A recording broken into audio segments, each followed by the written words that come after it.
Alrighty. And now to talk about our core update of the week, let's turn it over to Martin Anderson Klutz, a senior solutions engineer at Acquia and a maintainer of a number of Drupal modules and recipes of his own. Martin, tell us all about Drupal 10.3. Thanks, John.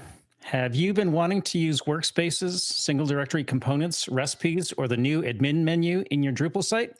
The new Drupal 10.3 release is better for using all of these and more. It was tagged on June 20th by Catch of Tag 1 and 3rd and Grove.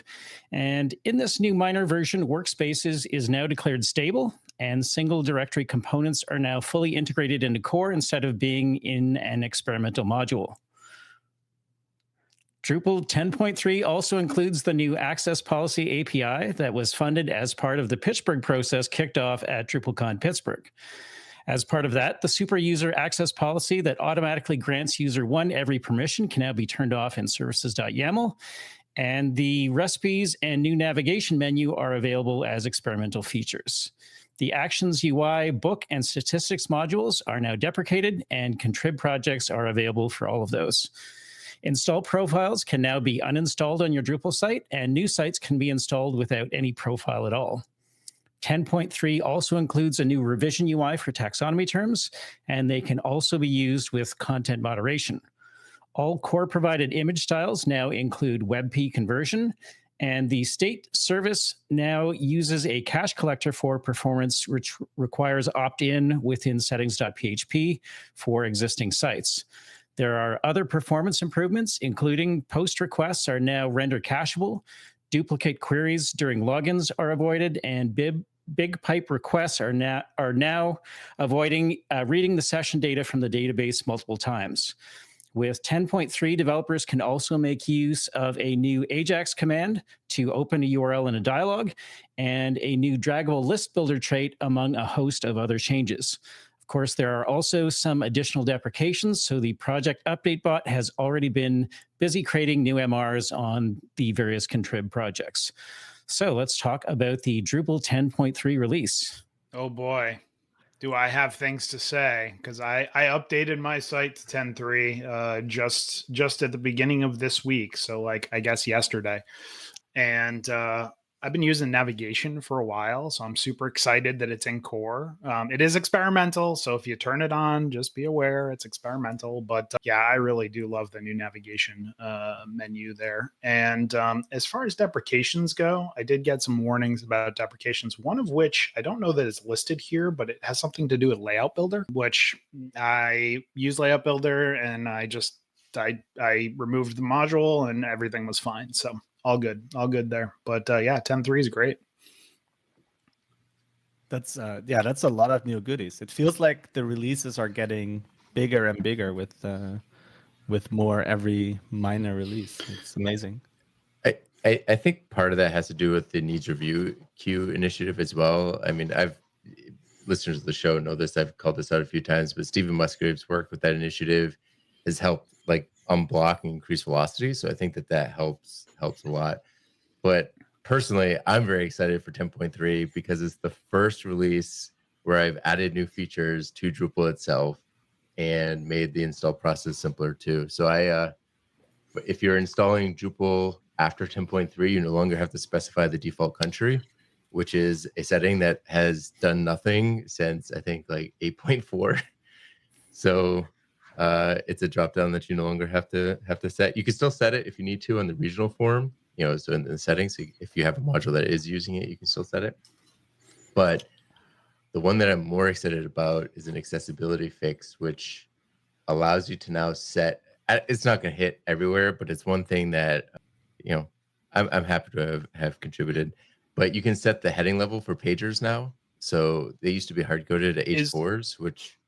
Is that why all my views updated in my config? Because I was I literally got all those config changes and I'm like, I bet this was because of Nick. You have no idea how much work goes into updating views config. In fact, there's an issue right now to help document the views config updater because it's so complex, and possibly modify it maybe in the future to help with generalized config updates, because updating config is painful. But anyway, you can now, it's now an option that you can configure if you did use starter kit, you do need to copy the views mini pager and the pager HTML templates back over because there's a new variable. But you can now set that heading level in configuration and make your site just that much more accessible. So I do actually have a question. I don't know if anybody, because 10.3 is so brand spanking new. I don't know. Has anybody tried to uninstall a profile and install a new one, or set up a site without a profile? No, but I'm that's just on my curious. list. I'm just curious of what that looks like, because I feel like that's both awesome and very exciting to me, but also kind of terrifying because I imagine, like, I don't know, imagine it being weird. It's mainly for the recipes initiative, so that Yeah, people of course. can Yep, kind of start from scratch without being tied into something. makes sense. We might try it at Open Social in the future. So we do actually ship an install profile now, but if I think about what is included in it, it is very small amounts of config because most of our config lives in modules. And the most important part is actually the custom installer, which changes how we install some of the modules, which we helpfully borrowed from the Thunder distribution. So I think it's going to be interesting to see, like, if we install without a profile, can we still get those installer steps in there? And if the answer is yes, then that would provide us with a path to remove the rest of the profile, essentially. Cool. One gotcha, I will say, because I know we've done a few shows on AI and we've talked about ChatGPT, and I installed the ChatGPT module. I think I might have talked about this on the show. Maybe I didn't, but I installed it on my site a couple of weeks ago, maybe a couple months ago at this point. But I will say there is a bug. There will be a link in the show notes that if you have the ChatGPT integration installed, and then you have the CK editor integration module, submodule installed there, your body fields disappear. So just be aware that's out there. It was a shock to me the other day when I went to go edit my blog and I was like, where'd my body field go? Thought it actually had to do with autosave because I had just added that module and I was like, oh no, but tracked it back to the CK editor integration for the ChatGPT integration module. That's a lot of integrations, but yeah, link in the show notes so you can check that out. Luca, who has been on the show before, had already put a ticket in there, but it doesn't seem like anybody's really taken a look at it. So hopefully somebody can jump in there and help out to resolve that. One final question then.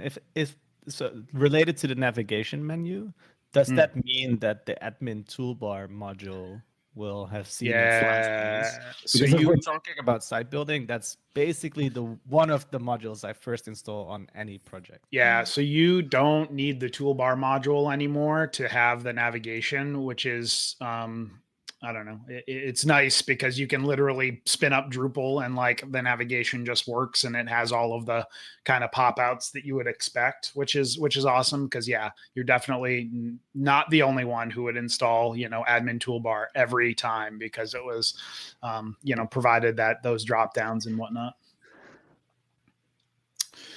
I will say along the navigation terms, because on my personal site I had navigation already, I did have to do an uninstall and reinstall there just to kind of get things working and update the configuration. But that was about it with that during the upgrade process. So one thing I'll mention before we finish talking about 10.3 is that this is expected to be the last feature release for Drupal 10.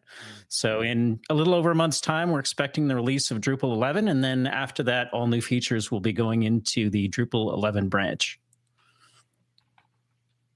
Interesting. Yeah, I think so. And the interesting thing about 10.3 being the last feature release and there being 10.4 is there's actually an issue in core trying to figure out how to handle update hook divergence between 10.4 and 11.0 because they're both going to be out at the same time and may require the same update hook but be different numbers. And so if you're interested in that kind of thing, there's an issue for that. We'll put that in the show notes too. So earlier you mentioned that Drupal core was looking at how to ease config updates.